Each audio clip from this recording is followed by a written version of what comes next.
What is going on, Movie Meals? Movie Meals, we're here to talk Glass. We're a little late on the review because the playoffs in the NFL took all of our attention for the weekend. Yes, it did. And then work on Saturday. So we're here to talk Glass. We're going to do non-spoiler, the good, the bad, the mostly the bad. Let's get into it. Mostly the bad. Kyle, go first. What are the positives of Glass? James McAvoy. Is that it? Yeah. No, he is really good. Like, every time... It's just, he's pretty much coming off a Split, who was fantastic in that, and he just dives right back into what he did before, and he takes it to another level. I feel like there's more personas that he embraced in this one, and every time he was on the screen, like, I just could not help but fall in love with that man, because he just was such a great character, multiple great characters all rolled up into one, and it's just fascinating to watch how terrific of an actor he is. But, yeah, that basically is my one positive. Yeah, McAvoy is the highlight. I think all the actors bring it. I haven't seen a Bruce Willis feel like he was actually trying in a while, and I felt he was. And I liked all the acting. I liked the actors in it. I don't necessarily love what they were given, but I liked them.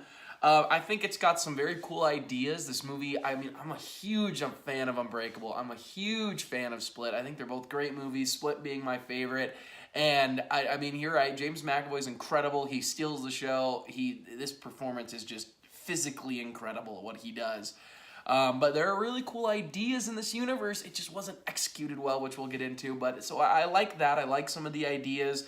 There were maybe a couple of jokes, maybe a couple lines that I enjoyed for the most part. But, yeah, the real standout to me would be McAvoy. So, negatives, let's get into them, because there's going to be a lot more. Yeah, one thing that you said right away was that there were some ideas that were executed, but the payoff wasn't quite there. And I really felt like that from the second half onward, that there was never any payoff. There was conversations that tried to sound meaningful or tried to explain stuff that didn't quite land the mark or just didn't quite register with the majority of people, including myself, I would say. And because of that, like, it really does make it a dull film to watch through and through. I know what they were trying for. They weren't trying to make it, one action superhero type movie after another. This is a different type of superhero movie, and that's fine. But if you're going to go down that route, you have to make it interesting. You have to make these interactions, these character moments meaningful. But really, I just never felt that throughout the movie, and I was very disappointed because I wanted to see the continuation of Split be something meaningful. I wanted to see the continuation of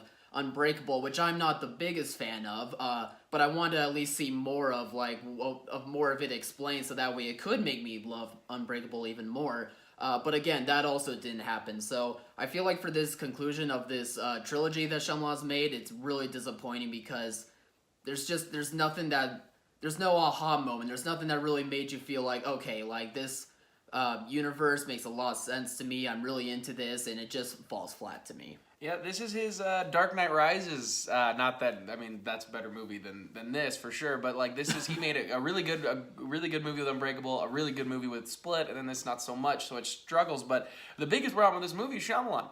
He's the problem with the movie. It comes down to the writing and the directing. I didn't like some of the camera work he set up. I did not like some of the editing. I did not like some of the storytelling. They have a tendency to beat you over the head with themes, and it's like, come on, stop. Yeah. And the biggest problem is it doesn't feel like it's Glass's movie. This is not a spoiler, but James McAvoy's the A-list star. He's getting more of the screen time, and there's not as much Glass as I would have liked. I wanted more of the mastermind that they set up in the trailers and that we saw in Unbreakable. I wanted to see that. I did not like the twist. Thought the twist was pretty cheesy and dumb. There's quite a bit of them, I guess, but I'm talking. There's one big one at the end, and that's the one that I'm not a big fan of, cool. And because that's the big one, and I didn't like it. They ruin characters, they ruin storylines from Split and Unbreakable. They take away dynamics that I really like between characters, and it felt like he was trying to shoehorn in every actor he could get back. But he still had to pay McAvoy the most and give McAvoy the most screen time, which isn't necessarily a bad thing. He's the best part of the movie.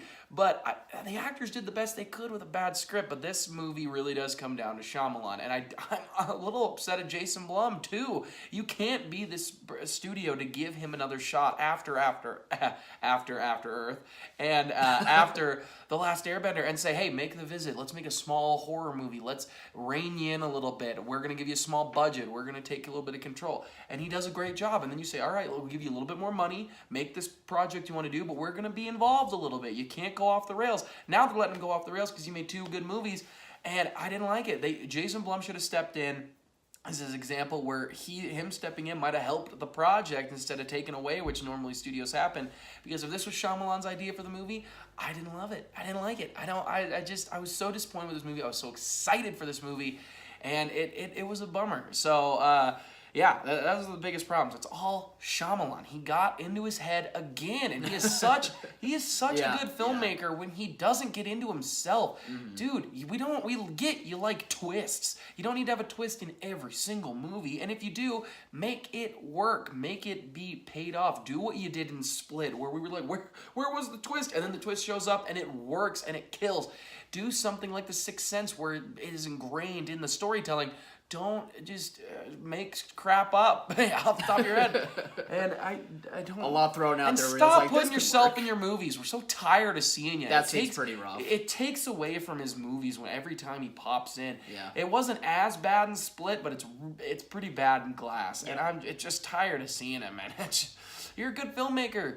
We get it. You talk about how America hates you, but other countries love you. No, a lot of people don't like the movies you make. Make better movies. They're going to say no one likes you. Some good movies. You've made some great movies I love. Get back to it. I'm disappointed, Shyamalan. I'm disappointed. So guys, I just wait till Redbox. Honestly, like if you want to see it, I don't even think you need to go to the theater. And I don't think I've ever said that for a movie. Yeah, I can't remember the last time you've done that. If you're a huge fan of Shyamalan for some unknown reason, go to the movie. If you're a big fan of Split, go check it out. Maybe you disagree with us, and that's amazing. So if you want to go to the theater, I'm not telling you, but if some of you say you're gonna wait till Redbox, I do not blame you. So yeah, sorry, I kind of went on a rant there. No, it really looked like you needed to. You feel better now? You I don't. I would have liked a better movie because I love those first just 2 watch movies, Split again. And I'm just watch bummed. Split again. I'm just bummed. There is some great acting, and there is a couple of good moments, but it's far in some. I don't know. it's not a lot. His brain got fried, guys. The bad outweighs the good. All right, anyway, guys, what did you think of Glass? If you've seen it, comment below and let us know. Are you going to go check it out anyway, despite our bad reviews? Are you going to wait till Redbox? Please let us know in the comments. Remember to subscribe, share, all that great stuff. Let people know where we are. And as always, thanks for watching, Mom. See you guys.